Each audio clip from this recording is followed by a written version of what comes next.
తర్వాత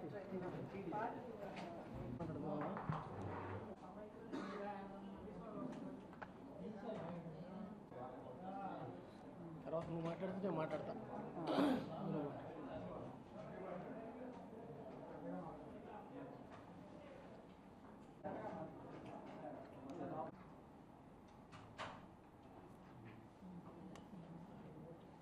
మీరు ఏమన్నా ముందు మాట్లాడతారా? మాట్లాడండి, తర్వాత నేను మాట్లాడతాను. ముందు సార్ మాట్లాడతాను.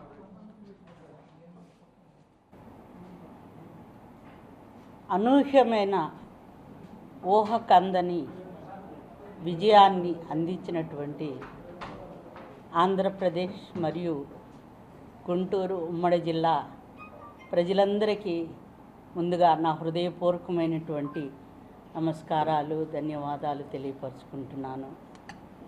అలాగే విజయానికి ముఖ్య కారకులైనటువంటి అధినేత, తెలుగుదేశం నాయకులు, పార్టీ అధినేత అయినటువంటి చంద్రబాబు నాయుడు గారికి మరియు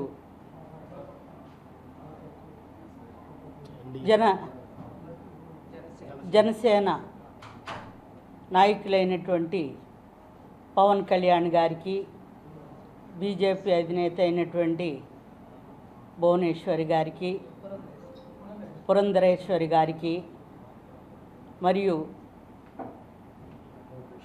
లోకేష్ గారికి, అలాగే మన ప్రధాని మోడీ గారికి, వీరందరికీ నా ప్రత్యేకమైనటువంటి శుభాకాంక్షలు, ధన్యవాదాలు తెలియపరుచుకుంటున్నాను. అలాగే విచ్చేసినటువంటి ప్రింట్ మీడియా వారికి, ఎలక్ట్రానిక్ మీడియా వారికి ప్రత్యేకమైనటువంటి అభినందనలు తెలియపరుచుకుంటున్నాను. ఈ విజయానికి కారకులైనటువంటి వారిలో ఈ మీడియా వారు కనిపించినటువంటి నాలుగో సింహం ఈ మీడియా వారే. ఎందుకంటే ఈ కంటక నాయకుల యొక్క నిజస్వరూపాన్ని ధైర్యంగా పేపర్లో కానివ్వండి, మరి మాట్లాడి కానివ్వండి, ప్రజలకు అందించి నాయకులు చేస్తున్నటువంటి నిజస్వరూపాన్ని ప్రజలకు అందించి వీరు నిజమైనటువంటి మరి ఒక యోధులుగా నిలబడి ఈ విజయానికి కారకులు అవటానికి మరొక మరి గొప్ప వ్యక్తులుగా నేను భావిస్తున్నాను. క్రిస్టినా అనేటువంటి నేను గత 12 సంవత్సరాల నుండి వైఎస్ఆర్సిపిలో ఒక మంచి నాయకురాలుగా, ఒక కార్యకర్తగా, నాయకురాలుగా పార్టీకి మరి పనిచేసి నేను ఎన్నో విధాలుగా అవమానాలు, ఎన్నో విధాలుగా బాధలు ఎదుర్కొన్నటువంటి నేను ఈరోజు మీ ముందు నిజాన్ని పెట్టాలని నిర్ణయించుకుంటున్నాను. గత 12 సంవత్సరాల క్రితం 2014లో పార్టీలో నేను మరి పార్టీ ఎలక్షన్లో నిలబడి తక్కువ మెజార్టీతో ఓడిపోయినటువంటి సంఘటన. తర్వాత నేను ఓడిపోయిన తర్వాత జగన్ గారి దగ్గరికి వెళ్ళి మరి నేను ఉండనన్న ఈ పార్టీలో నేను ఇంకా ఈ యొక్క రాజకీయాన్ని నేను చేయలేను, నియోజకవర్గానికి నేను వదిలిపెట్టేస్తాను అన్నప్పుడు జగన్ గారు ఒక మాట అన్నారు, అమ్మా ఎక్కడ పోగొట్టుకున్నావో అక్కడే వెతుక్కోవాలి, నేను వెనుకున్నాను, నువ్వు వెళ్ళి మళ్ళా నువ్వు నియోజకవర్గంలో నువ్వు పనిచేయమన్నారు. అన్నప్పుడు మరలా నేను నియోజకవర్గంలో ఆ 5 సంవత్సరాలు నేను మరి అక్కడ నేను ఎంతో కష్టపడ్డాను. నేను, సురేష్ గారు, నా భర్త గారు ఎంతో ఆ పార్టీలో కష్టపడ్డాము. మరి అక్కడ ఇన్ఛార్జిగా కూడా పనిచేశాను. నేను ఈ పనిచేశాను. చివరి క్షణం వరకు కూడా వారు నీదే ఆ యొక్క సీటు అని చెప్పి నాకు చెప్పడం జరిగింది. అయితే చివరిలో తక్కువ సమయంలో వేరే వ్యక్తికి ఆ సీటు ఇచ్చి మరి నన్ను పక్కన పెట్టేసి నేను పడ్డ కష్టాన్ని కానీ నేను పడ్డ శ్రమను కానీ జగన్ గారు గుర్తించినటువంటి పరిస్థితి. ఆయన ఏ రోజు కూడా నువ్వు ఇంత ఇలా చేసావమ్మా అని చెప్పి ఏ రోజు కూడా ఆయన అభినందించినటువంటి పరిస్థితులు దాఖలాలు లేవు. సరే, అలా ఉంటే తర్వాత నేను మరి ఈ యొక్క జడ్పీటీసీగా మరలా నిలబడి తర్వాత ఈ చైర్మన్గా రావడం జరిగింది. అయితే నేను వచ్చిన మీ అందరికీ తెలుసు మరి ఈ యొక్క ఈ జిల్లా పరిషత్తు మరి ఈ యొక్క లాలో మరి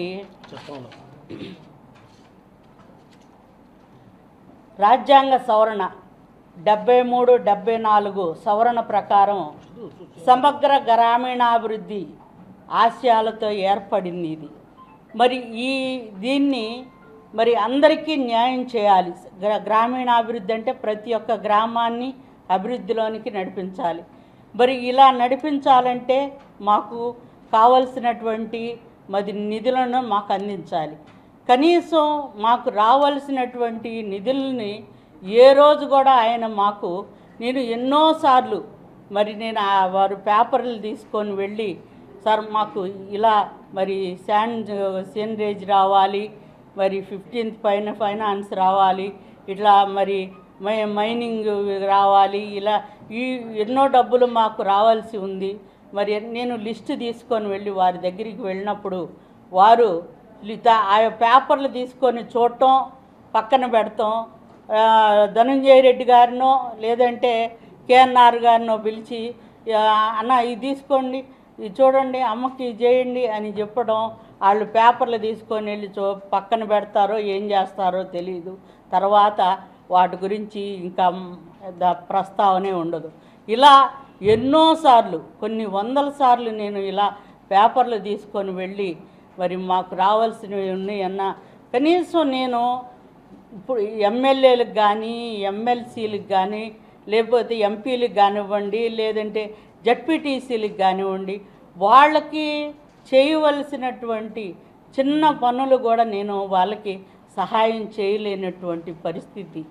ఇలాంటి పరిస్థితిలో నేను ఎంత మానసిక వ్యాధులను అనుభవించానంటే ఒకానొక సందర్భంలో వారి చేత వారు నన్ను దుర్భాషలాడినటువంటి పరిస్థితులు కూడా ఉన్నాయి.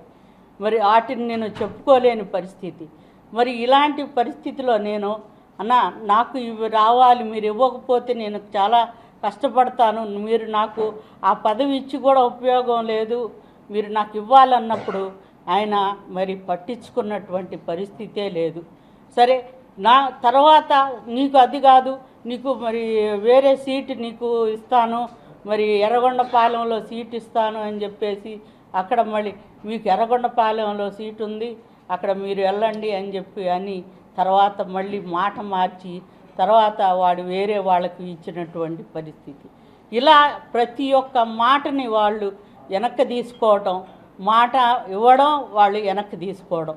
15 నెలలు అన్న నీతో నేను మాట్లాడాలి, ఎలక్షన్ ముందు 15 నెలలు నీతో మేము మాట్లాడాలి, మేము నాకు ఎన్నో సమస్యలు ఉన్నాయి, ఇక్కడ వ్యక్తిగతంగా మాకు పర్సనల్గా ఇక్కడ ఈ జడ్పీ పరంగా మాకు ఎన్నో సమస్యలు ఉన్నాయి, నీతో మాట్లాడాలి, మాకు ఒక అవకాశం ఇవ్వు, 10 నిమిషాలన్నా మాకు అపాయింట్మెంట్ ఇవ్వమని అడిగినప్పుడు కనీసం వాళ్ళు మాట విన్నటువంటి పరిస్థితి.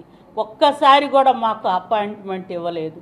ఏ రోజు కూడా మమ్మల్ని పిలిచి ఏంటమ్మా పరిస్థితి, 3 జిల్లాలకి మరి చైర్మన్గా ఉన్నాను, ఎన్నో సమస్యలు ఎన్నో మరి ఇవి ఉన్నాయి, ఇబ్బందులు ఉన్నాయి, వాటన్నిటినీ చెప్పుకోవాలంటే నేను ఎవరికి చెప్పుకోవాలి, వెళ్ళి నేను అడగాలి అని నేను ఎన్నిసార్లు నేను ప్రయత్నించినా కూడా నేను అడగలేనటువంటి పరిస్థితి. నేను ఇలాంటి సందర్భంలో మేము నా భర్త గారు ఇద్దరిని కూడా మరి ఆయన గారు కూడా మరి తాడికొండ వెళ్ళి నువ్వు ఇన్ఛార్జిగా ఉండమన్నారు. చివరి వరకు కూడా ఆయన ఇన్ఛార్జిగా ఉండి ఎంతో కష్టపడ్డారు.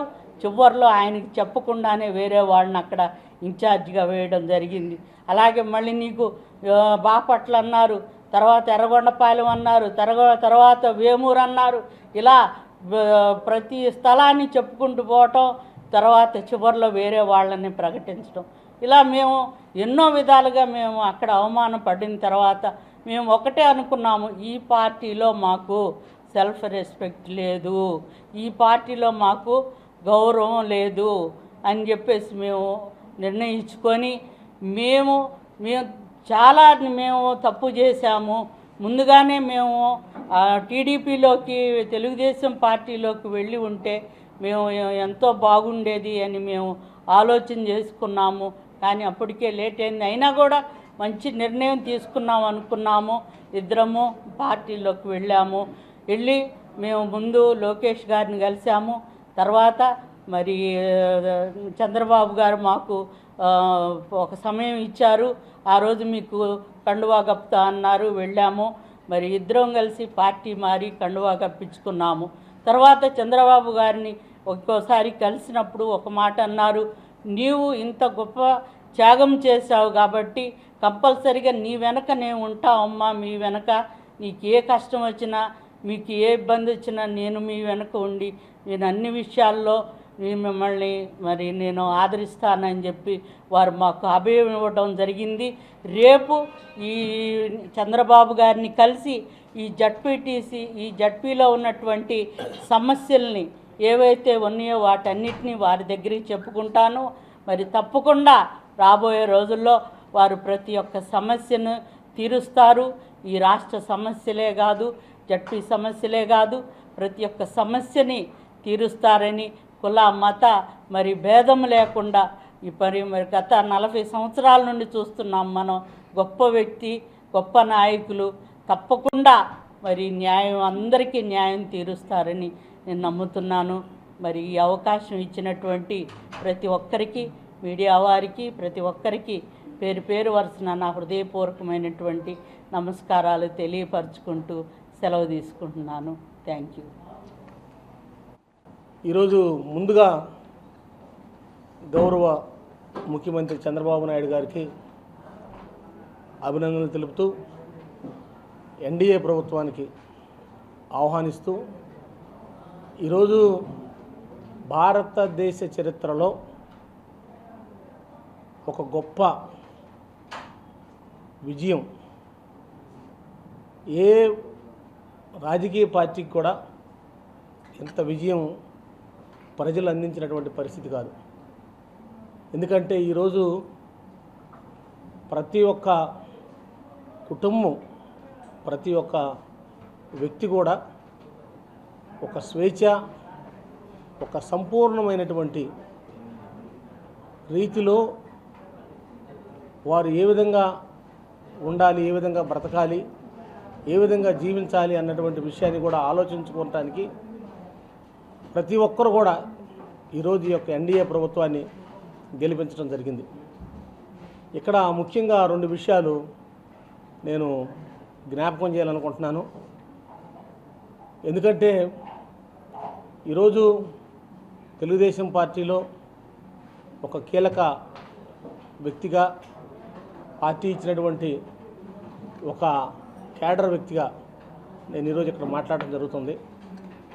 గడిచిన ప్రభుత్వంలో ఏ విధంగా ఈ యొక్క రాష్ట్ర ప్రజలు ఇబ్బంది పడ్డారో, గడిచిన ప్రభుత్వంలో ప్రజలు ఏ విధంగా బాధలు పడ్డారో అందరికీ తెలుసు.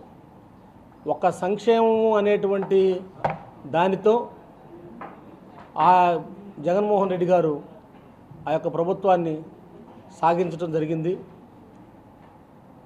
ఉదాహరణకి జిల్లా పరిషత్ విషయం ప్రత్యేకంగా మీ అందరికీ తెలుసు. కత్తెర హెనీ క్రిస్టినా గారు జిల్లా పరిషత్గా దరిదాపుగా 2.5 సంవత్సరాలు పదవీ కాలాన్ని పూర్తి చేసుకున్నారు. కనీసం జిల్లా పరిషత్కి రావాల్సినటువంటి నిధులు కూడా రానటువంటి పరిస్థితి. ఎన్నిసార్లు మేము వెళ్ళి గోజాడి జగన్మోహన్ రెడ్డి గారిని దరిదాపుగా ఒక 70 సార్లు హెలీప్యాడ్ల దగ్గరికి వెళ్ళి మాకు రావాల్సినటువంటి జిల్లా పరిషత్ నిధుల కోసం ప్రాకులాడి ఎప్పుడు వెళ్ళినా కానీ చక్కగా నవ్వుతా సమాధానం చెప్పడమే కానీ ఆ కాగితాలు ఆ పక్కన ఉన్నటువంటి ధనుంజయ రెడ్డి గారికి కేఎన్ఆర్కి ఇవ్వటం జరుగుద్ది. కానీ ఆ కాగితాలు కనీసం మరి చెత్తబుట్టలో వేస్తారో ఎక్కడ వేస్తారో కూడా తెలియదు. మరలా దానికోసం దరిదాపుగా మేము 30 నెలలు తిరగటం జరిగింది. 30 నెలలు దరిదాపుగా సీఎంఓకి తిరిగి కాళ్ళు అరిగిపోయి కనీసం మమ్మల్ని పట్టించుకున్నటువంటి పరిస్థితి. ఈ యొక్క జిల్లా పరిషత్కి రావాల్సినటువంటి నిధులు దరిదాపుగా ఒక 70 కోట్ల నుంచి 100 కోట్ల పైన రావాలి. ఇంతవరకు మరి ఆ డబ్బులు ఆ నిధులు రాకుండా ఎంతో ఇబ్బంది పడినటువంటి పరిస్థితి చూసాం. దాంతోపాటు గౌరవ జిల్లా పరిషత్ చైర్మన్ గారికి రావాల్సినటువంటి కనీసం కారు కూడా లేనటువంటి పరిస్థితి ఈరోజు దరిదాపుగా 30 నెలలు ఇక్కడ ఉన్నటువంటి పరిస్థితి చూస్తూ ఉన్నాం. ఎందుకు చెబుతున్నానంటే ఇవన్నీ ఏదో పార్టీ మారాము, ఏదో వాళ్ళ మీద బురద వేస్తున్నాం కాదు, కానీ ఎందుకంటే ఇది అనుభవించినటువంటి పరిస్థితి. ఈ యొక్క ప్రెస్ మీట్ తరఫున నేను చెప్పవలసినటువంటి ఒకే ఒక ముఖ్య విషయం చెబుతున్నాను. ఎస్సీ, ఎస్టీ, బీసీ, మైనారిటీ, ఓసీలు కూడా, ఓసీలో ఉన్నటువంటి వారికి కూడా నేను చెప్పేటువంటి ఒక సలహా ఏంటంటే, దయచేసి వైఎస్ఆర్ పార్టీని నమ్మి మీరు మాత్రం నియోజకవర్గ ఇన్ఛార్జీలుగా కనుక మీరు వెళ్ళారంటే జగన్మోహన్ రెడ్డి గారు మిమ్మల్ని 5 సంవత్సరాలు బాగా రుద్ది వాడుకుంటారు. మీ ఆస్తులు అమ్ముకోవాలి, మీ ఇళ్ళు అమ్ముకోవాలి, మీ కుటుంబాలను అమ్ముకోవాలి, మీ జీవితాలను అమ్ముకోవాలి, మీ వయసు పోయిద్ది. 5 సంవత్సరాలు మీరు కష్టపడ్డ తర్వాత ఐప్యాక్ వాళ్ళు నీ రిపోర్ట్ బాగాలేదు, నువ్వు సరిగ్గా చేయలేదు అని చెప్పేసి వంక చూపించి పీకేస్తారు. దయచేసి సహోదరులారా, నేను చెప్పేటువంటి విషయం మీరు వినండి. ఎందుకంటే ఆ విధంగా మోసపోయినటువంటి వాళ్ళం మేము. 2 సార్లు జగన్మోహన్ రెడ్డి గారు మమ్మల్ని మోసం చేశాడు. సీట్ ఇస్తానని చెప్పేసి మమ్మల్ని 12 సంవత్సరాలు వాడుకొని మమ్మల్ని వదిలేసినటువంటి పరిస్థితి. సరే ఏదో జిల్లా పరిషత్ ఇచ్చారని చెప్పి అనుకుంటే జిల్లా పరిషత్ ఇచ్చి కూడా మాకు కనీసం మర్యాదగా కనీసం కారు కూడా ఇవ్వనటువంటి పరిస్థితి, మమ్మల్ని ఇబ్బంది పెట్టినటువంటి పరిస్థితి. మేము ఈ యొక్క జిల్లాలో ఎన్నో అవమానాలు పొంది, ఎందుకంటే జగన్మోహన్ రెడ్డి గారు మంచోడే కావచ్చు, కానీ ఆయన పక్కన ఉన్నటువంటి ఆ యొక్క మూక వాళ్ళందరూ కలిసి పార్టీని భ్రష్టు పట్టించి నాశనం చేసి ఆ కోటని ఈరోజు జగన్మోహన్ రెడ్డి గారికి 11 సీట్లు ఇవ్వడంలో వారి యొక్క పాత్ర ఎంతో ఉందని చెప్పేసి నేను 100కు 100% చెబుతున్నాను. మరొకసారి రాబోయేటువంటి రోజుల్లో మేము తప్పకుండా ఈ యొక్క స్థానంలో మమ్మల్ని నమ్ముకున్నటువంటి ప్రతి జడ్పీటీసీకి కూడా న్యాయం జరుగుద్దని, ప్రభుత్వం బాగుంటుందని, రాబోయేటువంటి రోజుల్లో నిధులు కూడా అందరికీ సమానంగా ఇస్తూ సంక్షేమమే కాకుండా అభివృద్ధి కార్యక్రమాలు ఎంతో విధంగా మరి ముందుకి తీసుకొని వెళ్తామని చెప్పేసి ఆశిస్తూ నా మాటలు ముగించుకుంటున్నాను. Thank you.